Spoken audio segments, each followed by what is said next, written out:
ચાલો મિત્રો, કેમ છો? મજામાં? ચાલો, તો આજે આપણે નવોદયની જે તૈયારી કરે છે અને 5મા ધોરણમાં જે બાળકો ભણે છે એના માટે આપણે વિડીયો લઈને આવ્યા છીએ. આપણે પ્રકરણ 6 ચાલુ છે, ભૌમિતિક રચનાઓનું, બરાબર. એના આપણે અગાઉના વિડીયોમાં નમૂનાના પ્રશ્નો છે એ જોઈ ગયા હતા. આજે આપણે સ્વાધ્યાય છે એ ચાલુ કરવાનો છે. તો વિડીયાને અંત સુધી જરૂર જોજો અને અમારી ચેનલમાં નવા હોય તો ચેનલને સબસ્ક્રાઈબ કરજો. વિડીયો ગમે તો લાઈક કરવાનું ભૂલતા નહીં. ચાલો દોસ્તો, તો આપણે સ્વાધ્યાય 6 ચાલુ કરીએ. એના માટે પહેલાં જરૂરી સૂચના વાંચી લઈએ.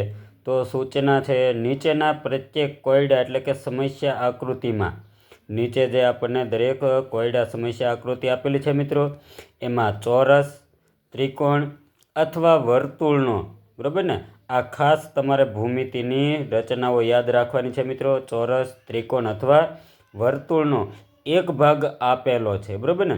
આપણને જે કોયડા સમસ્યા લીટીથી ડાબી બાજુ જે આપેલો છે કોયડા કે સમસ્યા આકૃતિનો ભાગ, એમાં એક ભાગ આપેલો હોય છે અને બીજો ભાગ એટલે કે એની સાથે જે પૂર્ણ કરવા માટે બીજો ભાગ A, B, C અને D એમ જમણી બાજુની ઉત્તર આકૃતિઓમાં આપેલ છે. આપણે જોઈએ છીએ કે વચ્ચેની લીટીથી જમણી બાજુ A, B, C, D આ 4 વિકલ્પોમાંથી આની અંદર જે બંધ બેસતો થાય એટલે કે ચોરસ બને, ત્રિકોણ બને કે વર્તુળ બને, એવા માટે બીજો ભાગ અહીં સમસ્યા આકૃતિમાં જે A, B, C, D ની આપેલો છે 4 વિકલ્પ, એમાં આપણે શોધવાનો હોય છે. જમણી બાજુની આકૃતિઓમાંથી અહીં જે આપણને ABCD દરેકમાં આપેલું છે મિત્રો, એમાં જમણી બાજુની આકૃતિમાંથી તે આકૃતિ જેને કારણે આપણને ચોરસ, ત્રિકોણ અથવા વર્તુળ પૂર્ણ થાય એટલે કે પૂરું થઈ જાય એવો આપણે ભાગ શોધવાનો હોય છે. તે આકૃતિનું વર્ણાક્ષરનું વર્તુળ ગાઢ કરો. એટલે કે તમારે જે જવાબ આવતો હોય મિત્રો એનું વર્તુળ છે એ ઘાટું કરવાનું હોય છે, બરાબર ને. ચાલો, તો આપણે જોઈએ પહેલો પ્રશ્ન. કોયડા સમસ્યા આકૃતિ આપણને અહીં ડાબી બાજુનો એક ભાગ આપેલો છે.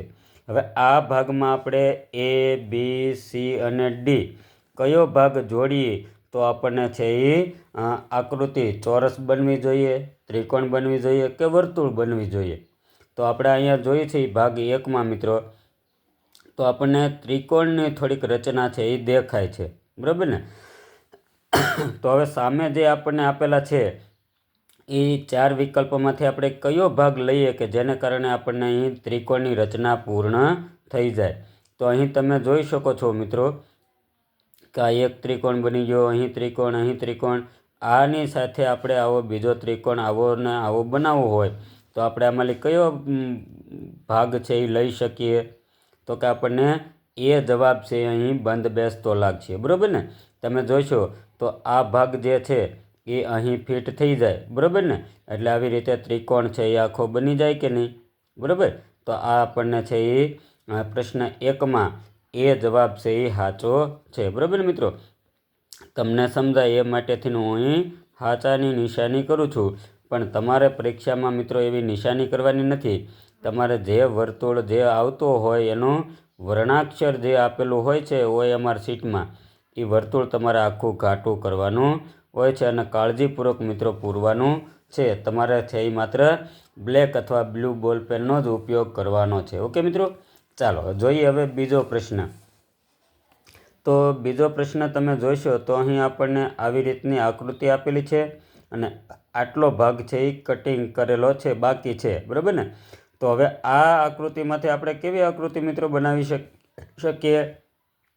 તો કે અહીં આપણને 3 બાજુ જોઈએ છે તો ચોરસનું છે એ લાગે છે, બરાબર ને. તો આવો ભાગ છે એ વચ્ચે ફિટ આવી જાય અને આ પ્રમાણે છે એ ચોરસ બની જાય એવો ભાગ આપણે A, B, C અને D 4માંથી કયો ભાગ જોડી શકીએ આપણે? તો કે એમાં પણ મિત્રો આપણે એ જવાબ છે એ રાઈટ છે એ કહીશું, બરાબર ને. કારણ કે આ જે પટ્ટી છે એ મિત્રો અહીંયા આવી જશે અને આ જે નિશાની છે એ આની અંદર છે એ ફિટ બેસી જાય છે. એટલે આ રીતે છે એ ચોરસ આકૃતિ છે આપણને મળી જશે, બરાબર ને.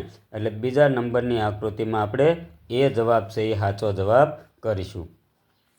પછી 3 નંબરનો પ્રશ્ન છે, તો અહીં આપણને આ પ્રમાણે છે એ આકૃતિ એક ભાગ આપેલો છે.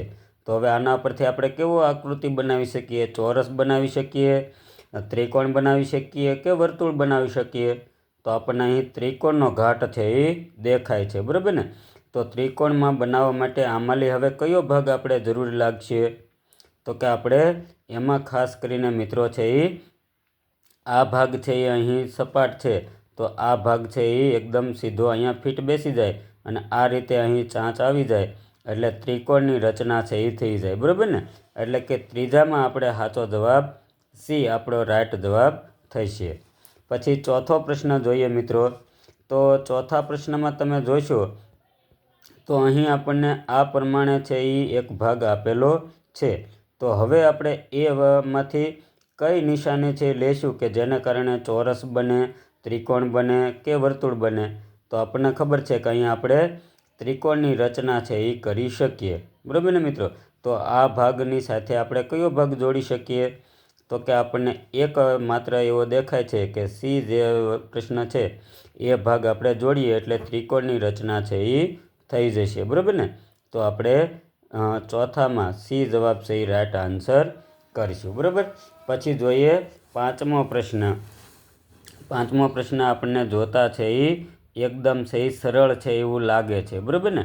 કારણ કે અહીંયા એક ભાગ આપેલો છે તો આ ભાગ ઉપરથી આપણે મિત્રો પૂરું વર્તુળની તો નથી ત્રિકોણ બનતું, તો આપણે ચોરસ બનાવવા માટે છે એ શું કરવું પડશે?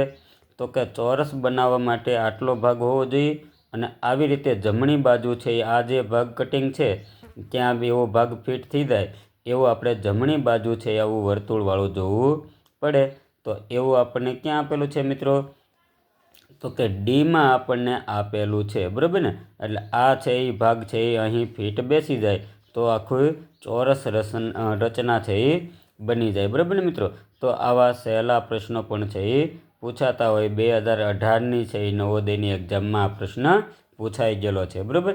એટલે પાંચમામાં ડી જવાબ આવશે. પછી જોઈએ છઠ્ઠો પ્રશ્ન.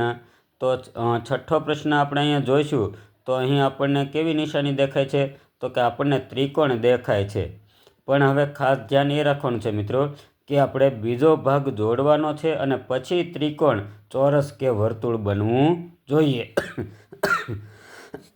તો આપણે તમે અહીંયા ત્રિકોણ આપેલું છે પણ એવી બીજો એકેય ભાગ છે કે જેને કારણે આપણે ત્રિકોણ બનાવી શકીએ? તો કે ના, એવો એકેય ભાગ આપણને દેખાતો નથી. તો આપણે છે એ કયો ભાગ જોડશું મિત્રો? તો કે આપણે બી ભાગ જોડીએ અહીંયા તો આપણને ચોરસ આકૃતિ બની જાય, બરાબર ને?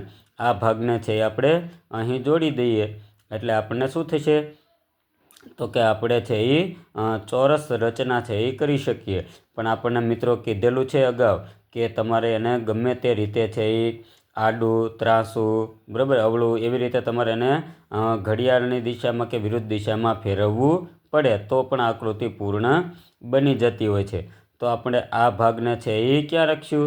તો કે એ ભાગને અહીંયા રાખી અને આ ચાંચવાળો ભાગ છે એ ઉપર લઈએ એટલે આપણને ચોરસ આકૃતિ છે એ મળી જશે, બરાબર ને? એટલે છઠ્ઠામાં બી જવાબ છે આપણો સાચો જવાબ થયો કહેવાય. ઓકે મિત્રો, ચાલો પછી જોઈએ સાતમો પ્રશ્ન. તો સાતમો પ્રશ્ન જોઈશું તો આપણને પણ અહીંયા દેખાય છે મિત્રો કે પહેલી નજરે જ આપણને ખબર પડી જાય કે આમાંથી ચોરસ રચના બની શકીએ. તો ચોરસ રચના બનાવવા માટે આપણે હવે કેવો ભાગ શોધવો પડે? તો કે અહીં આ બાજુ ભાગ જોડીએ તો આ બાજુ આપણને થોડુંક ત્રિકોણ જેવો છે એ આવેલો હોવો જોઈએ. તો એ ડાબી બાજુ નીચેની તરફ એટલે કે જમણી બાજુ ભાગ હોવો જોઈએ. તો જમણી બાજુ આવી જતો હોય એવો આ ભાગ આપણને અહીં દેખાય છે બહારની બાજુ, બરાબર મિત્રો? આ છે પણ થોડોક ઉપર છે ને ઉપરની તરફ છે. તો આ આપણે બી છે એ આની સાથે જોડીએ એટલે આપણને ચોરસ રચના છે એ મળી જશે. એટલે સાતમામાં બી જવાબ છે એ આપણો સાચો જવાબ છે. ઓકે, ચાલો પછી આઠમો જોઈએ. તો આઠમો પ્રશ્ન તમે જોઈશો મિત્રો તો તમને ભાગ એક આપેલો છે એ ઉપરથી આપણે જોઈએ તો આમ આપણને ભલે બે ત્રિકોણ જેવા દેખાય છે પણ જુઓ તમે તો વર્તુળની તમને કિનારી છે એ લાગશે, બરાબર ને? એટલે આવી કિનારીનું અવલોકન કરવાનું ખાસ. તો હવે વર્તુળ બનો મિત્રો તો અહીંથી તમે આમનામન ભાગ વર્તુળ બનાવો તો આપણને ખબર પડી જાય કે 3 ચાંચ આવવી જોઈએ, બરાબર ને? એક ચાંચ અહીંયા બીજી અને અહીંયા ત્રીજી રીતે છે એ બને છે. તો આવી રીતે આપણને ત્રીજી ચાંચ આવતી હોય એવો ખાસ કરીને જવાબ કયો છે મિત્રો? તો વચ્ચેની છે એ આ રીતે હોવી જોઈએ, બરાબર ને? અને આ ચાંચ આપણે થોડીક નાની રાખી શકીએ. તો એ પ્રમાણે તમે જોશો તો આ બી આકૃતિને છે તમે આમ કરીને આમ ફેરવી લો એટલે અહીંયા બંધ બેસતી આવી જશે, બરાબર ને? કારણ કે સી નહીં આવે. શા માટે? તો કે તમે જોશો તો આ બંને ભાગ છે એ સરખા છે. જ્યારે આ એક ભાગ મોટો છે એ આપણે ક્યાં લઈશું? તો કે એ ભાગ આપણે અહીં ફીટ બેસાડીશું અહીં, બરાબર? પછી નાનો ભાગ અહીં આવી જાય એટલે બી જવાબ 8માં બી જવાબ છે એ સાચો જવાબ થયો. પછી જોઈએ 9મો પ્રશ્ન. તો 9મો પ્રશ્ન મિત્રો જોશો તો તમને ભાગ 1માં તમને તરત ખ્યાલ આવી જશે કે આના પરથી આપણે વર્તુળની રચના છે એ કરી શકીએ, બરાબર ને? તો હવે તમે આને ગોળ વર્તુળ છે એ કિનારી દોરી નાખો પેન્સિલથી. તો આટલો ભાગ છે એ આપણને અંદર આવવો જોઈએ, બરાબર ને? તો જમણી બાજુ આવો અર્ધવર્તુળવાળો ભાગ હોવો જોઈએ. તો એવી આકૃતિ આપણને ક્યાં મળે છે મિત્રો? તો કે આપણે તરત જ છે એ નક્કી કરી શકીએ છીએ. ક્યાં મળે છે? તો કે બીમાં આપણને આ આકૃતિ અહીંયા આપણે બંધ બેસતી બનાવીએ એટલે આખું વર્તુળ છે એ થઈ જાય, બરાબર ને? એટલે 9માં બી જવાબ છે એ રાઈટ આન્સર થયો. ઓકે. અને 2019માં મિત્રો આ નવોદયની પરીક્ષામાં પૂછાઈ ગયેલો છે, બરાબર? તો ખાસ ધ્યાન રાખવાનું છે આ પ્રકરણમાં કે ત્રિકોણ, ચોરસ કે વર્તુળ બનવું જોઈએ. ઓકે. 9માં બી જવાબ સાચો છે. પછી જોઈએ આપણે 10મો પ્રશ્ન મિત્રો. તો 10મા પ્રશ્નમાં પહેલો સમસ્યા આકૃતિનો ભાગ તમે જોશો તો તમને એક બાજુની કિનારી ઉપરથી ખબર પડી જશે કે આને આપણે ચોરસ છે એ બનાવી શકીએ, બરાબર ને? તો ચોરસ બનાવવું હોય તો આપણને છે એ આ રીતે આપણે આખી કિનારી દોરવી પડે. તો નીચેની બાજુ છે એ મોટું વર્તુળવાળું હોવું જોઈએ અને ઉપરની બાજુ છે એ આવી રીતે બહારની તરફ છે એ અંદર આવી જાય એવી રીતે વર્તુળ નાનું હોવું જોઈએ. તો એવું આપણને ક્યાં મિત્રો મળે છે? તો કે ડી જવાબમાં તમે જોશો તો આ ભાગ છે એ અહીં બંધ બેસતો આવી જાય અને આ ઉપરનો ભાગ છે એ અહીં બંધ બેસતો હોય છે, બરાબર ને? એટલે 10માં ડી જવાબ છે એ એકદમ સાચો જવાબ થયો કહેવાય. રેડી મિત્રો? તો અહીં આપણે ડી છે એ વર્તુળ ઘાટું કરવાનું રહે છે.